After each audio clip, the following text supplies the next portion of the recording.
ini kehadiran PJMI bagi kami adalah tambahan energi bagi Bawaslu Provinsi DKI Jakarta untuk bersama-sama memberitakan hal-hal positif terkait dengan persiapan pemilu 2024, bahkan pilkada 2024 di DKI Jakarta. Sehingga kami butuh mitra strategis, mitra yang dapat memberikan pencerahan kepada masyarakat, terutama mungkin PJMI yang di dalamnya adalah media-media yang nanti bisa memberitakan terkait dengan pemilu, khususnya pemilu di DKI Jakarta. Saya kira itu pengantar saya persilakan ke Ketua Umum untuk memberikan apa namanya tujuannya hadir di Bawaslu DKI Jakarta dan apa yang bisa dikerjasamakan dengan Bawaslu DKI Jakarta. Waktu dan dapat saya persilakan. Terima kasih Pak Gubernur. Assalamualaikum warahmatullahi wabarakatuh. Pertama-tama tentu kita mengucapkan puji syukur kepada Allah Subhanahu wa Ta'ala yang telah mempertemukan kita di tempat ini dalam rangka pertama silaturahmi tentunya. Yang kedua,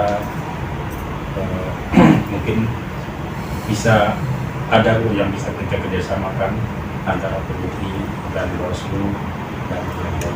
Namun sebelumnya saya mengucapkan terima kasih dulu Pak Burhanuddin yang telah waktu kita muktamar dulu mengucapkan munas ya, selamatnya di ucapan saya istiqlal tadi sama dia dan menjadi tayangkan ya, ditayangkan di media dan dapat kampus dan progres.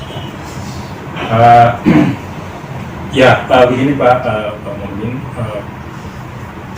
memang PJMI sejak kami dipilih sebagai pengurus baru tanggal 4 Agustus 2021, kita sering mengadakan audiensi dengan para pihak yang kita anggap sebagai mitra kerja kita.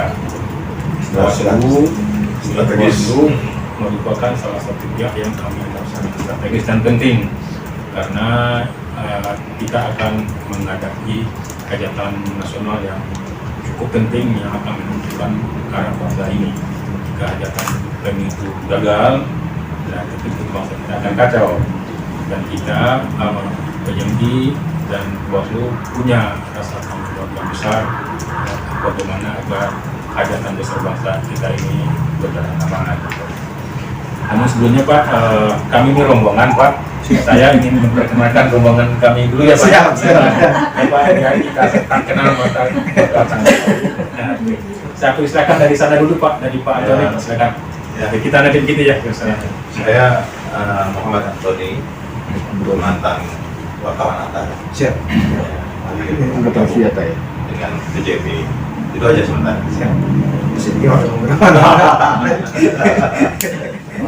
Saya Iwan Pajajaran dari masyarakat di media sosial dan juga ada channel-channel di media tentunya saya di bidang dakwah edukasi atau musik dan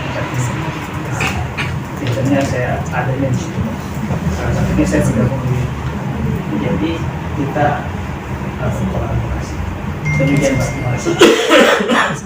Assalamualaikum, saya Ali, saya dari Lukas.com dan Katanya.com. Terima kasih. Assalamualaikum warahmatullahi wabarakatuh.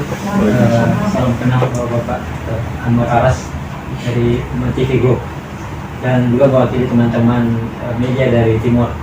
siap. Assalamualaikum, saya Irwan Pak dari Juana Media Group.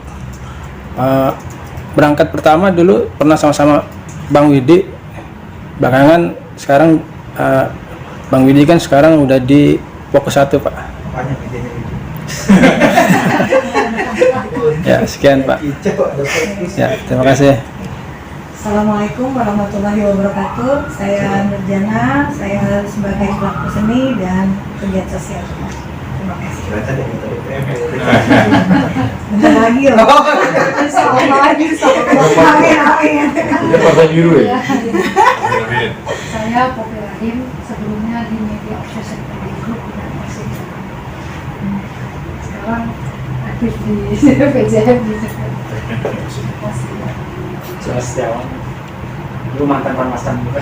Oh iya, kayak pernah ketemu. Iya. Ya, saya ya private proposal gitu. Saya Setio Hadi, panggilannya Hadi. Saya aktif di pelatihan jurnalistik sih, bekerja sama dengan Dewan Pers. Ya, saya nama Ibrahim Nggak usah dikenali. ya di kepengurusan PJM ini saya diamanahkan sebagai ketua bidang sosial dan pengembangan masyarakat.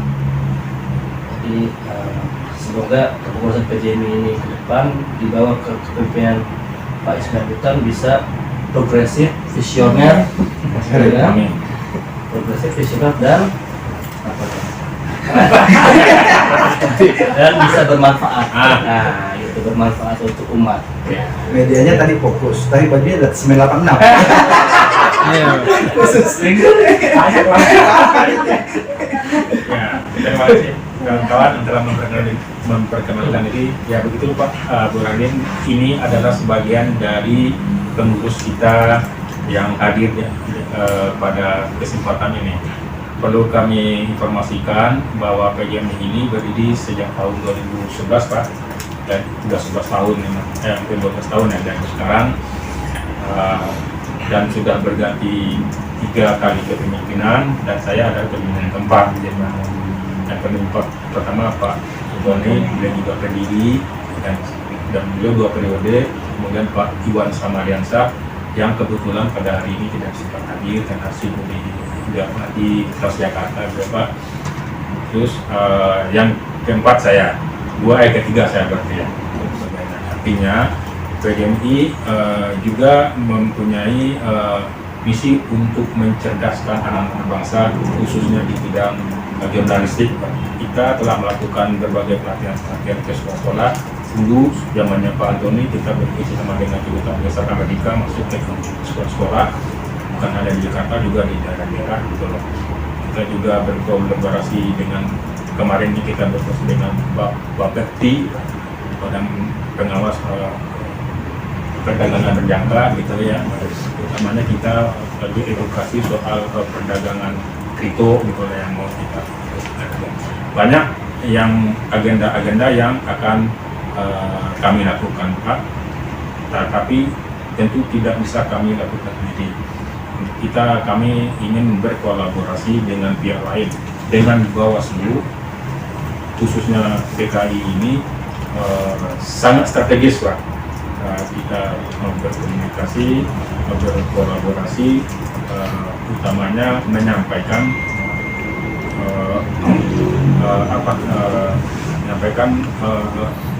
yang ingin disampaikan oleh Bawaslu DKI kepada masyarakat soal keputusan sidang-sidang yang nanti akan kedepannya tentu akan semakin banyak ya Pak. Selain itu mungkin juga bisa nanti kita berkolaborasi untuk mengedukasi masyarakat sama tentang pemilu ini, bagaimana pemilu yang baik, utamanya sekali anak-anak muda kita, anak-anak remaja sekolah-sekolah, kita bisa masuk ke sekolah-sekolah nanti memproduksi pemilih baru. Iya, pemilih baru. Ya, tentu dengan kehadiran Bawaslu tempat mereka itu akan lebih menambah wawasan mereka agar tidak salah pilih dan lain sebagainya. Nah, mungkin pengantar dari saya itu Pak, selanjutnya kita berdiskusi aja ya Pak ya, kita berdiskusi aja apa yang ingin kita ketahui dari Bawaslu. Pak Burhanuddin akan memberitahu kemudian apa yang bisa kita kolaborasikan nanti. Mungkin setelah ini bisa kita bikin semacam kerjasama gitu Pak Didi ya, atau dengan Bawaslu kerjasama dengan PJMI sosialisasi pemilu misalnya gitu, di kampus ini, di sekolah ini, di mana. Ada penanganan pelanggaran tadi, ada pelanggaran pidana, ada yang di situ ada 2 kategori, ada temuan kami atau ada laporan dari masyarakat. Ya. Kemudian pelanggaran administratif tadi juga kami tangani terkait dengan prosedur dan cara yang dilakukan oleh KPU. Kemudian ada penyelesaian sengketa tadi. Kami ketika ada sengketa antar partai, sengketa antar peserta pemilu, sengketa antar peserta pemilu dengan KPU, itu kami yang menangani. Laporan kemudian orang tidak puas terhadap proses di KPU, dia lapor ke Bawaslu. atau antar partai atau seluruh dia lapor ke Bawaslu. Itu yang kemudian ditangani ke Bawaslu. Nah, memang saya kembali ke urusan pengawasan pemilu untuk mengawasi dugaan pelanggaran pemilu tidak cukup hanya struktural Bawaslu saja, karena kendalinya cukup padat. Jakarta wilayahnya sih agak kecil menurut saya, tapi rentang kendali dan jumlah penduduknya cukup besar. DPT kita di 2009 itu sekitar 8 jutaan. Itu tidak akan bergeser. Kalau penduduk Indonesia kan, penduduk Jakarta kan 10 jutaan, kalau siang kalau malam lebih, kalau malam balik-balik lah sekitar segitu. DPT kita segitu, tidak cukup dengan jumlah penduduk, sehingga butuh banyak orang untuk ikut sama-sama mengawasi. Salah satunya media.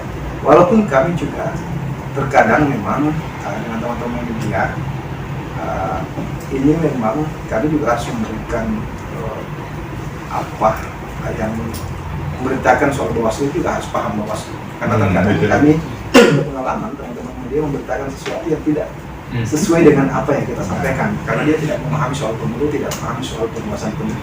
Sehingga satu ketika di 2019 teman kami satu diajukan pelanggaran kode etik karena salah satu media mempointers apa yang disampaikan tidak sesuai dengan apa yang disampaikan, kemudian ditulis. Itu juga sehingga memang, tapi seperti yang sampaikan tadi bahwa ini adalah salah satu pilar demokrasi. Media ini salah satu pilar demokrasi yang penting dan sangat penting bagi kami, khususnya kami Bawaslu, untuk sama-sama menyampaikan bagaimana kemudian pemilu kita itu bisa berjalan dengan baik, bagaimana pemilu kita bisa berjalan dengan demokratis.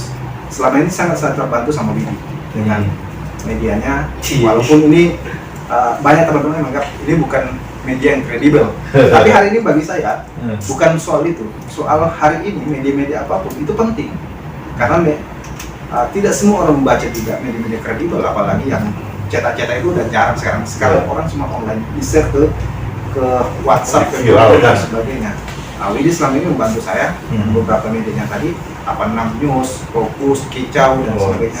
Nah, teman-teman yang lain ada Lintas Parlemen, ada Pantau.com dan sebagainya. Itu penting menurut saya, minimal memberikan edukasi apa yang kita sampaikan mungkin tersampaikan ke media. Media apapun itu kemudian di-share di grup WhatsApp dan orang baca. Nah, hari ini orang lebih banyak megang handphone dan berita apapun pasti akan dibaca. Pastinya tadi Pak Bima sudah menyampaikan terkait dengan kerjasama, mungkin akan ada beberapa peluang, tapi mungkin sifatnya juga tidak bisa selalu seideal seperti yang Ibu Bapak bayangkan gitu. Karena tadi sekali lagi disampaikan kita itu lembaga non struktural yang secara pengelolaan anggaran sudah dipatok dari RI segini gitu. Ini buat ini komponen ini. Nah, saya jadi hafal tuh komponen ini, komponennya pakai angka, komponen 51, komponen 5. Saya panggil abang aja lah, masih muda. Ya, terima kasih Bang Burhan dan Kak Oki. Saya berharap ini, saya kebetulan juga divisi seni budaya di PJMI. Nah, adakah bisakah gitu kita kolaborasi untuk membuat iklan bersama Bawaslu dengan PJMI dalam bentuk seperti drama gitu atau lenong atau apalah gitu. Jadi sebagai iklan, jadi kan itu nanti kan bisa disebarluaskan karena itu terkait dengan kearifan lokal. Betul. Jadi saya pernah mengikuti sebuah kegiatan mengenai strategi humas gitu ya. Salah satu saran yang disampaikan oleh praktisinya itu, praktisi humas menyatakan kita itu harus menggunakan kearifan lokal sebagai bahan sosialisasi. Karena kalau Bapak masuk tadi itu, kami punya TV di bawah itu ada video Mas Ayu, ada dua piece by koordinator humas itu, ada rekaman video drama apalah yang kita share pakai platform kita share di YouTube dan sebagainya. YouTube juga sebagai untuk bagaimana kemudian mengedukasi masyarakat. Itu ada tata cara pelaporan, tata cara bagaimana mengawasi dan sebagainya, itu untuk video. Kami setiap masuk itu diputar berulang. Minimal tamu lihat juga. Minimal tamu yang datang itu bisa melihat, tidak perlu ini prosedur di Bawaslu seperti ini, cara penanganan pelanggaran, cara ini.